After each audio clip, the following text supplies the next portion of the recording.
You know, if nothing else, Rian Johnson is definitely going to have people looking at what are the 10 craziest things people stick up their asses. I'm not going to say whether or not I am one of those people who.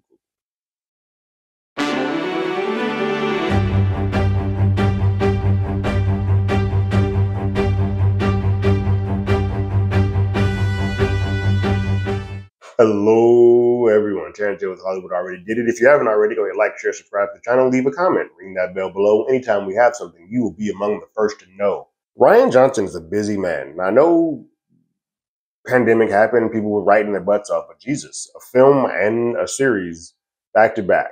Rian Johnson's new show called Poker Face is on Peacock, and he's released the first 4 episodes of the series. It stars Natasha Lyonne as Charlie.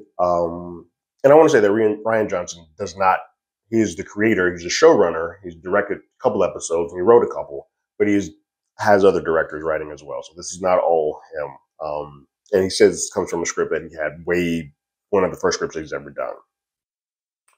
It's a smart script. I think if you know Rian Johnson, if you watch Glass Onion, if you watch Knives Out, one thing he can do is he can write well. It's also super stylized. I've watched all 4 episodes: Dead Man's Hand, Night Shift, The Stall, and Heavy Metal. And they're all really well done, really well written. I think this is a genre that I love, but it's also a kind of an interesting way to enter into every episode. It feels like Columbo meets the Twilight Zone a little bit. So I'll give you the basic premise of the first episode and how this sort of works. Natasha Lyonne plays a woman named Charlie who has the ability to call out people on their lies.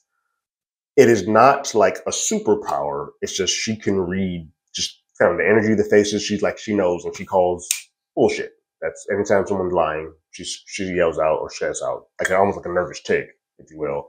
Bullshit. She's not a cop. She's not a detective. She's not FBI. She's none of that. She's not forensic. But she just uses that to sort of she kind of always sort of ends up in situations where something terrible happens. And I think the biggest thing that sort of works for her is that while she does have the ability to see who is lying, she also has a heart.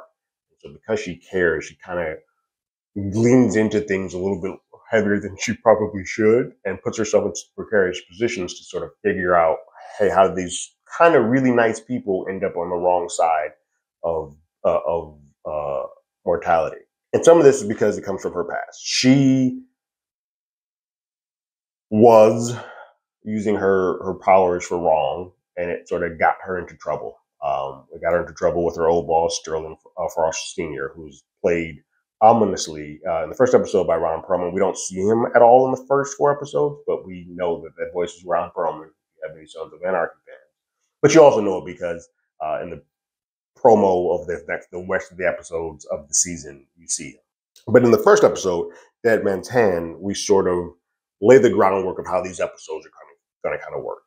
We spend the first 20 to maybe 25 minutes of each of these episodes without Charlie. We're talking about whatever the scenario is built for this episode. So for Dead Man's Hand, it's about her friend, which is where the first episode is kind of building the groundwork of her. It's a lot more personal for her, but it's her friend, Natalie. But it's her friend, Natalie, played by Dasha from Orange is the New Black. She finds out some information and she reports it to her boss, who is played by Adrian Brody, who is, just for records, Sterling Frost Jr. He is now the one in charge of the casino, as his dad has kind of left it to him. And Cliff is played by Benjamin Bratt, who is like his right-hand man, formerly his father's right-hand man. And in this, what occurs is that they have other plans for this person who she has found this terrible thing out about. And so they have her whacked. And they blame it on other people. And so then this whole sort of calamity ensues. And so we have to see how Charlie's brain works and how she has to talk to people to sort of this not ball of yarn that's knotted. She has to kind of unyield it so that it becomes a straight string. She has to do this multiple times, but she does so in a way that it puts herself in danger. So she solves the case, she figures it out, uh, but then she has to go on the run. So there's this thread line, this through line of all these episodes where while this is a procedural, you can watch, in theory, you could watch any of these episodes out of any order. There is a tagline that is sort of throwing them. So while at the very essence it's a procedural, there is a bit of a serialization to it also because Charlie's a part of all of these. And there's this through line of her being on the run and having to be off the grid a bit so that Cliff doesn't come find her. It is super well written. Each of these episodes is just rich with characters that, like, hey, you, in the amount of time that you spend with them, 25 to 30 minutes you spend with them, you feel like, oh, I'm fully invested in these guys. And you don't want to see them die. And then when they do, you're like, I do hope Charlie figures this out, or at least puts these people on blast for killing them. Like, yeah, they might have been annoying, or they may have been this, or they may have been foolhardily or gullible. But they didn't deserve to die. And it's sort of cool to see Charlie come in and kind of go all Columbo. While she's not doing detective skills, she's using the lies to figure out things. And some of it may be pitch perfect writing. You're like, oh, that's a little too easy. But some of it makes sense. Like, hey, she's figuring it out. Like, one of them is Natalie has a code on her locker that Charlie was having a hard time filling out the code on her pen pad. That's to kind of get into her old deleted and whatnot photos. She just all of a sudden remembers, like, hey, I use the same passcode for literally everything, which I know a lot of you do, which you shouldn't do. But she's like, hey, if that's the code for that, this might be the code for that. It's just simple things that sort of she thinks about a little bit and kind of gets under the hood and sort of starts figuring it out. So it's super well written. I think I breezed through all 4 of these episodes. I watched 2 on one day, 2 on the next. They're long, they're lengthy, they're meaty.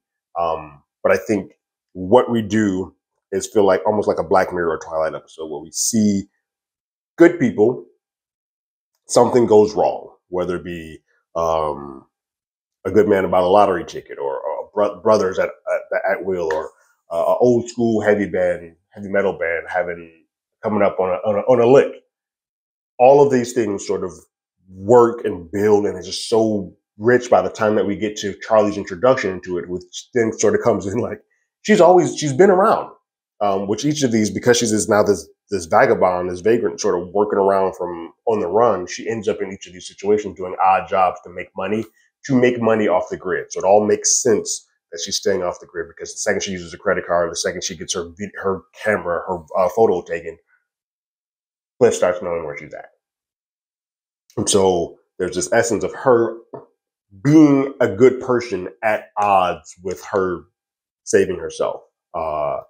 And it's great to see a character sort of continue to, like, hey, yeah, I might be in trouble, but we need to figure this out. We need to kind of give this person a win because you took something from, took their life for some greedy or some, usually greed, usually a monetary purpose or a way to get money. Is sort of the way that all of this comes about. Natasha Lyonne is fantastic in this. She feels like that. I think she based her character, as she says, on the female dude, and that's who she is. Like, it's very much this beer swiggling, like, I'm just here, I'm doing what I do, and then I got into this situation. But what also makes it amazing is that the cast of people that just show up, from Lil Rel to John Ratzenberg from Cheers to Dasha to Benjamin Bratt to Adrian Brody, like, this is a who's who showing up for these little Black Mirror Twilight Zone episodes that happen to have a detective, quote unquote, come in to sort of solve the case of the day, but to keep the thread going along. It's fun.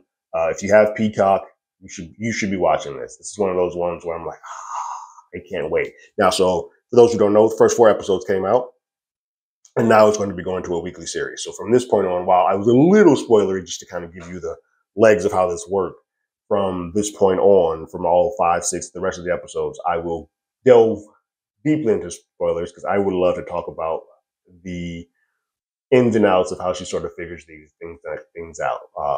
And I am just in awe of some of them, specifically the second episode with the military gentleman and the scratch offs. Like, it's good stuff. Rian Johnson, you are having a ball, and I'm having a ball with you. This is my kind of wheelhouse. These weird little I like cop shows and I like detective shows. And if you put a little slant onto it, it's great. This is shot amazingly. Each director does a really good job.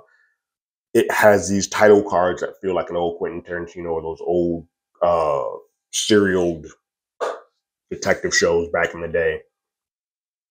This feels different, and I dig it, and I dig it, and I'm having a ball with it.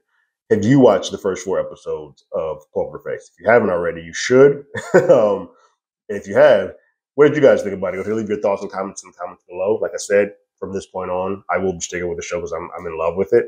Uh, and we'll get into the meat and potatoes of each episode from this point on. Go ahead and leave your thoughts and comments in the comments below. If you haven't already, you can follow us on Twitter at HollywoodADI, or you can hit us up on email at HollywoodAlreadyDid@gmail.com. We also have a podcast with the same name that's on Google Podcasts, Spotify, Apple Podcasts, anywhere that plays podcasts. We're there. And like always, I got my ticket. You got yours.